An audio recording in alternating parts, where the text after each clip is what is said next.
Hello students. Today in this video, we'll be taking up the effects of Green Revolution on the agricultural development. Green Revolution we have already covered in the last video. So let us see the effects.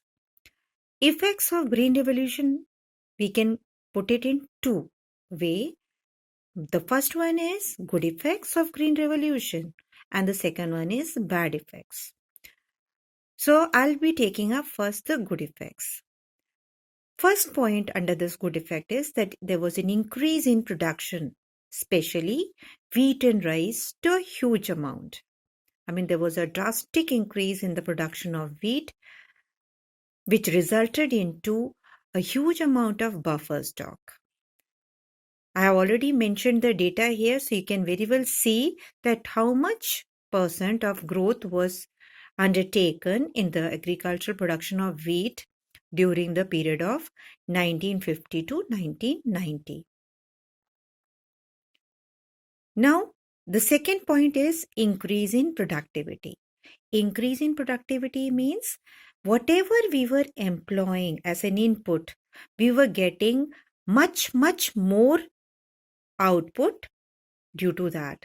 That means the input output ratio is very high. That means more output as per the input. So there was an increase in productivity.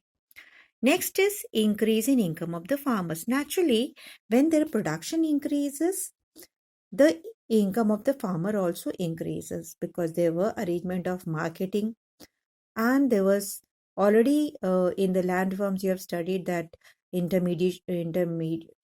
abolition of intermediaries. So that is no agency were there in between who may exploit the farmers. So the farm income also increased for the farmers.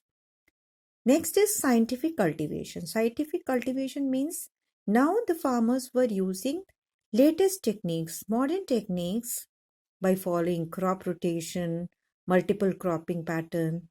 So that and the very tools, that is techniques and technology, were used in the cultivation. Changing cropping pattern, now they were producing more than one crop by adopting multi-cropping system, that is producing two or more crops simultaneously.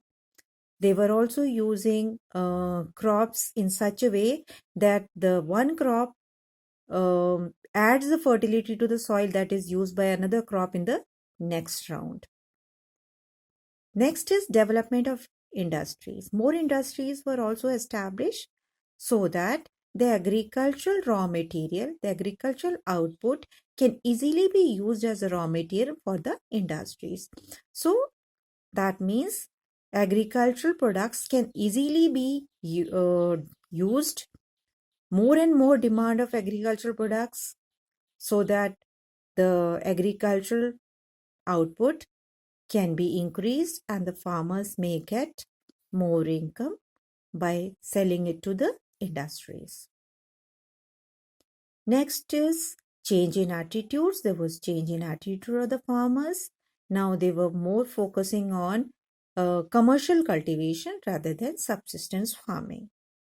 You know what is commercial cultivation? That is cultivation for the market. That means whatever is in demand in the market, they used to focus on that more so that they can produce and sell it in the market. Next is increase in employment. Naturally, more employment opportunities arise because now throughout the season, throughout the year, they can produce agriculture products. That is, they can cultivate various crops. They were not solely dependent on the season for their agricultural production. Bad effects. Bad effects included confined to food crops. It was totally, agricultural revolution or your new NAS policy only confined on food crops. It was not dependent on other crop. It was not focusing on other crops. And the areas which were producing these food crops, they developed, and rest of the areas of the country were ignored. So the second point is limited coverage. That means only those areas were focused more, or they were getting those areas were getting advantage more, which used to produce food crops. Inequality among the farmers.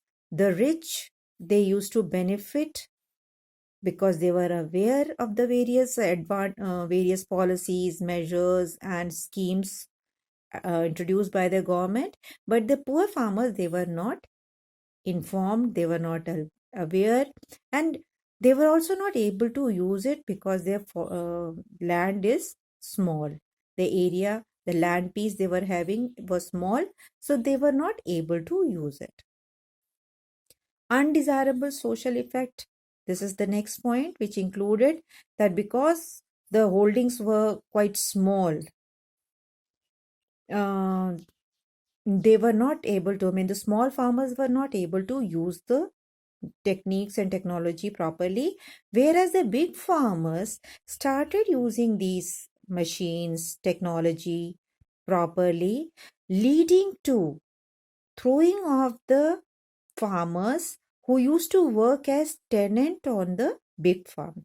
That means the big farmers, they stopped renting their land to the tenants, and they themselves started cultivating it, leading to unemployment.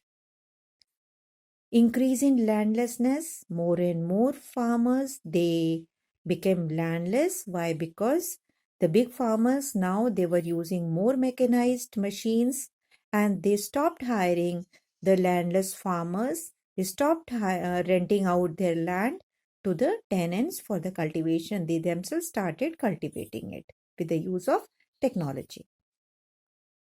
Next is limited increase in the production. I mean, in the food crops only, you will find there is a bumper increase in the production, but other crops were not showing that much increase in the production of agricultural output, like pulses that was not showing proper increase in the production.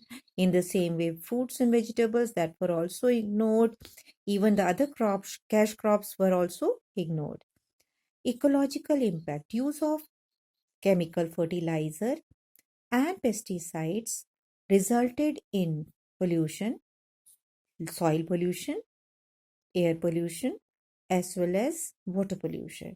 To great extent, it polluted soil and water because the fertility of the soil was destroyed because of the use of chemical and fertilizer, and the excessive fertilizer chemicals washed away along with the water uh, to the various water sources, leading to water pollution. And last is harmful effects. Harmful effects included that the farmers who used to use these chemical fertilizers and pesticides unknowingly inhaled and resulted in health hazards to them. So these were the harmful effects. So I think now by now you have seen that Green Revolution had both positive and negative effects. Now let me take up the next topic, and that is